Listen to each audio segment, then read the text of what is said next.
So remember what we learned about the brain and how we are visually attuned to not only pick up information, but also create meaning with it. How we are not only motivated to follow through with information that includes graphics with the text, but that we are more likely to see it as credible. This is why we want to express information with visual cues and in a graphic context.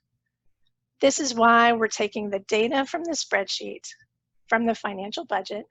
We're going to create stories that reflect the lives of people in our church community through the narrative budget, and then move on to finding ways to present this information visually.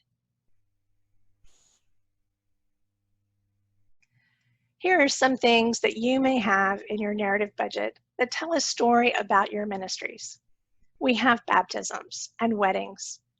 There are worship experiences of all kinds to include, and outreach in many forms and in many ways to count.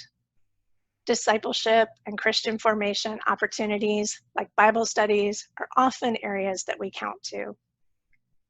This data begins to tell us the kind of ministries your congregation is involved in, what is important to your parishioners, and how you connect with people in your community.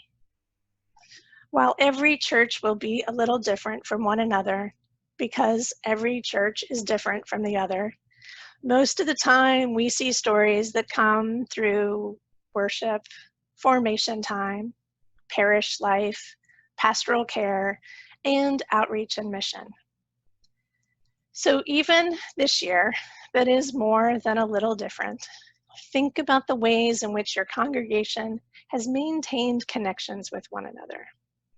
Also, think about the ways your congregation has made a difference in your community. There may be items you can count here, but there will certainly be stories that you can tell.